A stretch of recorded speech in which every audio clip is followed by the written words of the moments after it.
Hola, bienvenidos al canal de Dani Fernández. En este vídeo os dejo una charla que di sobre el exceso de deuda pública y sus consecuencias sobre la economía. Veremos el exceso de gasto público impulsado por políticos irresponsables en la gran recesión que inició en 2008. Y lo vamos a comparar con la reciente recesión denominada Gran Cierre que inició en 2020. Veremos también cuáles son las consecuencias económicas previsibles del endeudamiento público excesivo. Una de ellas, por desgracia, ya se ha puesto de manifiesto con especial virulencia. Estamos hablando, evidentemente, de la inflación, pero hay muchas otras. Bueno, os dejo con la charla, espero que os guste. Allá va. Vamos allá, vamos a empezar con la situación internacional, dónde estamos, de dónde venimos y en qué, en qué situación se encuentra la economía mundial. Esta primera gráfica que tenéis aquí necesita un poco de introducción, pero básicamente no es tan complicado, simplemente es cuál era el nivel de deuda pública antes de cada una de las últimas grandes recesiones que ha sufrido el mundo. Tenéis ahí en azul el inicio de la gran recesión en 2007 y tenéis justo antes de que empezara la gran recesión en 2007 la crisis financiera mundial, y en rojo tenéis el inicio de lo que se ha venido a denominar, y que me gusta además el nombre, no me gusta la crisis evidentemente, pero sí el nombre, el Gran Cierre, ¿vale? Entonces la pregunta es cómo estaban las diferentes economías del mundo antes de, es decir, cómo afrontan la crisis. Y bueno, pues veis ahí que la crisis la afrontamos especialmente las economías avanzadas con muchísima deuda pública, mucha más que en la anterior crisis. Es decir, el margen de maniobra para generar gasto público en principio parecería que es mucho menor, o al menos la acumulación de deuda pública va a tener un efecto más grande porque viene sobre una bola de nieve que ya es grande. Mientras que en los momentos anteriores vemos que prácticamente todas las regiones del mundo, incluida la nuestra, donde estamos aquí ahora mismo, en Iberoamérica, afrontaban una recesión con mucha menor deuda. Ahora bien, esto es cómo afrontas la recesión, es decir, qué has hecho los años de bonanza económica. La pregunta ahora es qué has hecho el año de la recesión y el año siguiente, ¿verdad? Ahora tenemos 2 años para poder comparar. Entonces, este es el incremento de la deuda pública, otra vez en la gran recesión. En este caso vamos a ver el año 2009, que fue el pico del año, en el año de que más gasto público hubo en la mayor parte de zonas económicas del mundo, y esto es déficit público. Solo ese año se acumuló deuda pública, bueno, es déficit más caída de PIB. ¿Cuánta deuda sobre PIB se acumuló solamente en un año? Entonces vemos que la mayor parte de economías, curiosamente Iberoamérica aquí no reaccionó de forma muy virulenta en la gran recesión, en azul. Veis que en las economías avanzadas solo en un año creció la deuda pública un 13% del PIB, una barbaridad. En Iberoamérica no tanto, 2,7%, o sea, mejor si no creciera nada, pero bueno, teniendo en cuenta que es un año de recesión, tampoco estuvo mal. Pero lo interesante aquí, ¿no? El meollo es la comparación con el Gran Cierre. ¿Qué pasó en 2020? ¿A qué velocidad acumulábamos deuda en 2020 versus lo que ocurrió en 2009? Entonces, que por cierto, los dos años fueron los años del pico de deuda pública, aunque ahora vamos a ver que 2021 tampoco es un año bonito, no ha sido un año bonito. Pero vemos ahí que economías avanzadas, en vez del 13, el 19, casi el 20. O sea, una barbaridad. Casi lo duplican. El déficit público, o sea, la deuda pública que acumulas en un año sobre PIB. Eso es una barbaridad. La eurozona, que es uno de los peores lugares también, evidentemente, para estas cosas, 17%. Y ahí tenemos que ahora Iberoamérica sí ha tomado una vía muy diferente a la de la anterior recesión. Aquí se ha gastado un dinero que tampoco nadie en el mundo, ahora vamos a hablar de eso, nadie lo tenía, pero desde luego aquí se ha tomado una decisión, cuando digo aquí, en toda la región, se ha tomado una decisión de gastar un dinero y de actuar como si fuéramos una economía avanzada más. Bueno, el resto de economías han hecho lo mismo, todas, absolutamente todas han reaccionado a esta recesión gastando el dinero que no se tiene, gastando el dinero de los ciudadanos que se va a tener que recaudar sí o sí, o quebrar, o se va a tener que recaudar los años siguientes con la incremento de impuestos. Ahora veremos esto también, que también genera problemas, incrementos de impuestos o incremento de actividad económica, que parece que por desgracia no va a ser eso. Bueno, pero claro, vosotros me vais a decir, bueno, me estás hablando de 2020, pero ya, oye, que ya estamos en 2022, actualízate un poco. Venga, pues vale, vamos a hacerlo. Estos son datos, son estimaciones más o menos ya finales, porque evidentemente 2021 acaba de terminar, no tenemos los últimos datos, pero básicamente la cifra final se va a parecer mucho a esta. Este es el déficit público solamente del año 2021, porque después de la barbaridad del gasto público que acabamos de ver del año 2020, uno pensaría, bueno, es el momento de apretarse el cinturón, tuvimos un problema en 2020, pues ahora 2021 es el momento donde, si fueran nuestros queridos políticos medianamente responsables, es el momento donde dices, hasta aquí hemos llegado, ahora toca abrocharnos el cinturón, ahora toca el cincho, ahora toca empezar a gastar un poco menos, empezar a pagar las deudas que se contrajeron en 2020.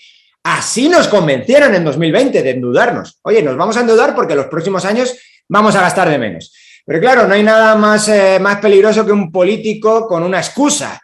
Y en este caso, pues los políticos han tenido la excusa para gastar y 2021 la excusa de, bueno, todavía que si Omicron, que si bla, bla, bla, bla, pues cualquier otra, justificación es buena para endeudarnos a todos. Evidentemente, si tuvieran que endeudar ellos mismos, otro gallo cantaría, pero no es el caso.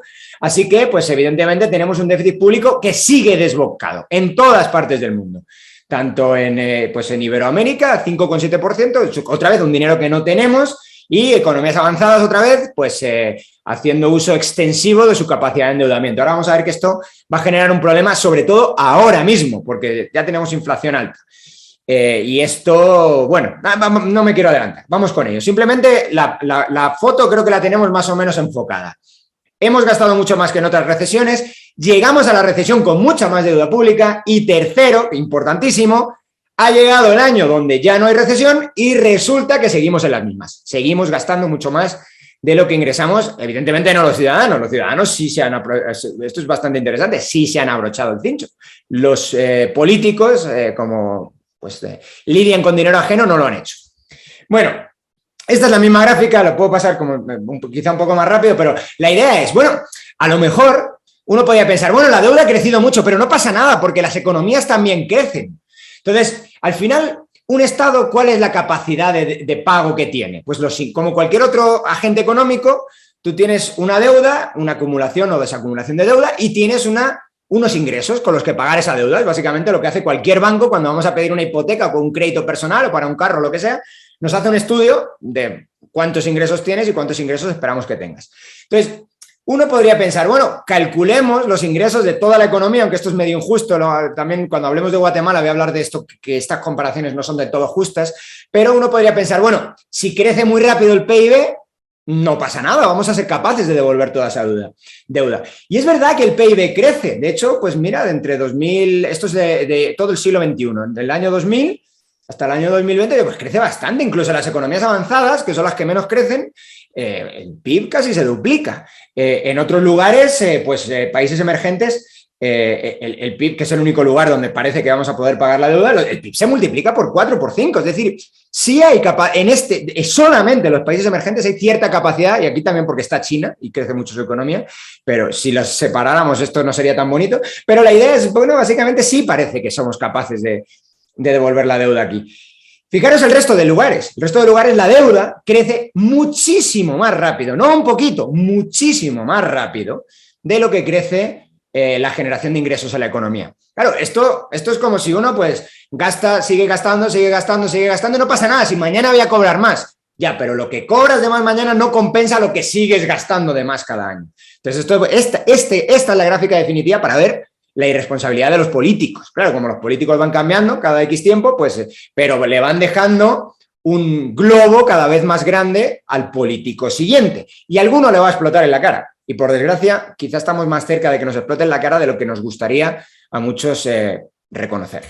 Bueno, una vez que ya creo que os he convencido, espero haberos convencido de que se está acumulando deuda pública durante todo el siglo XXI y especialmente ya con crisis del gran cierre en 2020, se está acumulando a un nivel inaceptable, un nivel que nos lleva directos a una quiebra de los estados. ¿Cuáles son los problemas de generar deuda? Porque uno podría pensar, bueno, si no generan problemas, pues sigamos generando deuda, no pasa nada. Bueno, pues evidentemente sí hay problemas. El primero de ellos, esto se conoce desde hace muchos años en la ciencia económica, es un menor crecimiento económico. Los países muy endeudados crecen menos, bastante menos, no un poquito menos, bastante menos. Esto si lo desagregamos entre países desarrollados, países emergentes y países en desarrollo. Veis aquí que yo los he separado en dos grupos. Esto es un trabajo que ha hecho pues, otro economista muy famoso.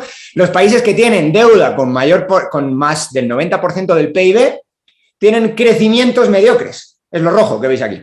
Crecimientos anuales mediocres. Si los países tienen poca deuda o muy poca deuda, tener menos del 30% del PIB es relativamente poco.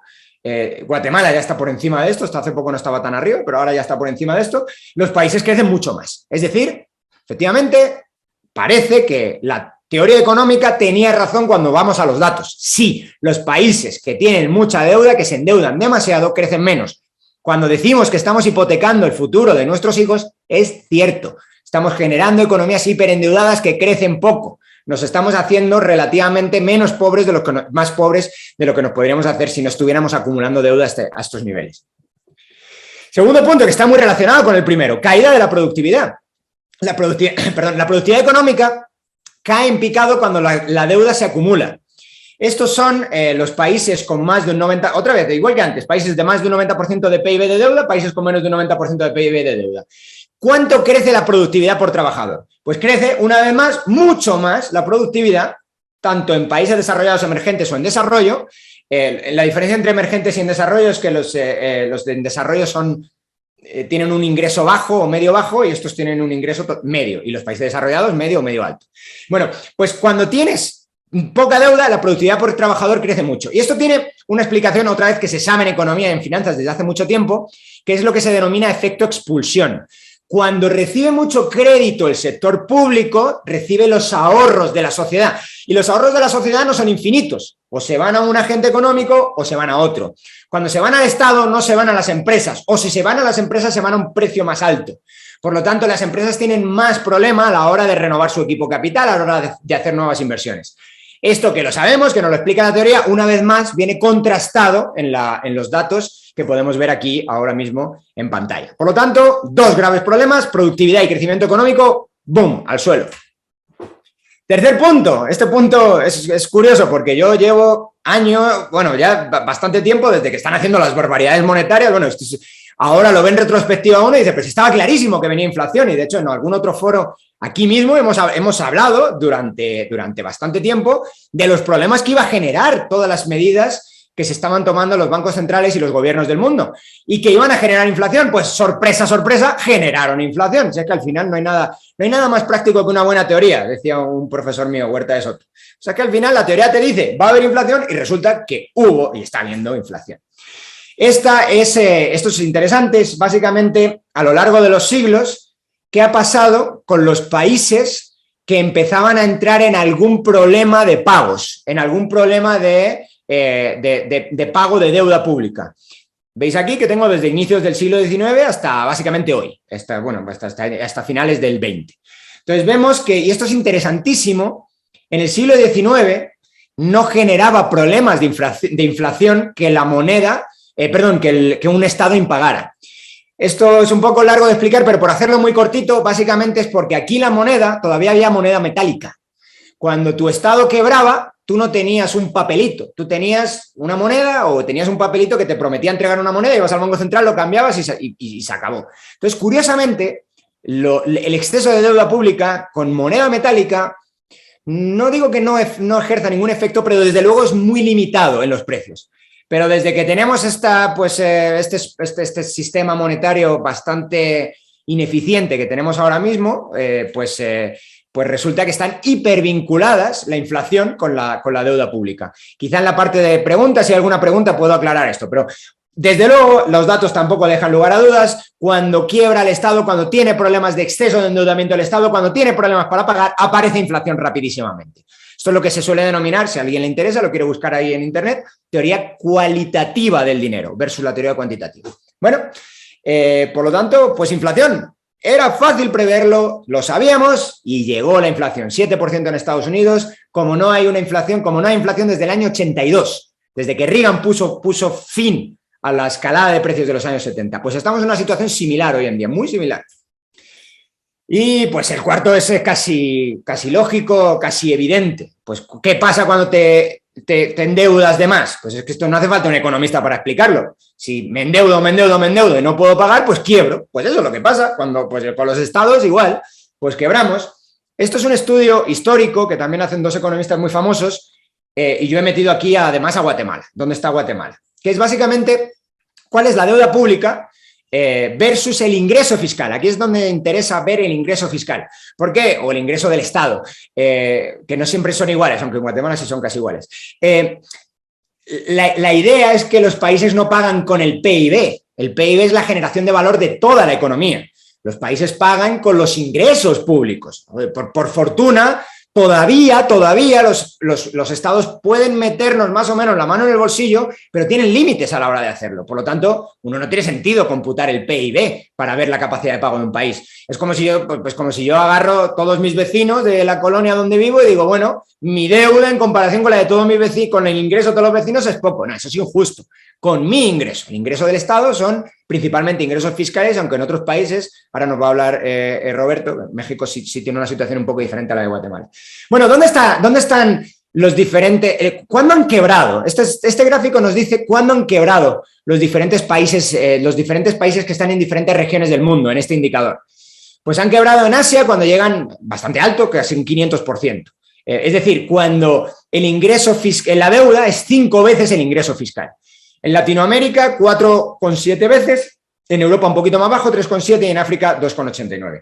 ¿Dónde estamos ahora mismo, Guatemala? Que todo el mundo cree que Guatemala está poco endeudado. No es cierto. De hecho, está muy parecido en este indicador a la media mundial. Estamos aquí. Estamos empezando a tocar el límite donde en algunas regiones económicas históricamente ya han empezado rápidamente a impagar todo el mundo. Entonces, y esto sube, acordaros lo que hemos visto antes, no está bajando, va a seguir subiendo. Todas las expectativas del Fondo Monetario Internacional, que suelen ser muy benignas con los estados, son que siga subiendo. Y esto es interesante porque no va a acabar aquí. Y ya con esto voy terminando, que creo que tengo nervioso a Luis Pedro. Estas son las condiciones crediticias en el mundo. Básicamente no es todo el mundo, pero la mayor parte del mundo, la mayor parte de PIB del mundo está aquí. Entonces, lo que hemos visto, cuando está por debajo de cero, este loosening es básicamente condiciones crediticias suaves o cada vez más laxas, más fácil conseguir crédito. Y este tightening que está para arriba, de cero para arriba, es cuando todo lo contrario, se restringen. Una de las causas de la inflación actual, más o menos se entiende que es por las medidas de los bancos centrales que han llevado a esto.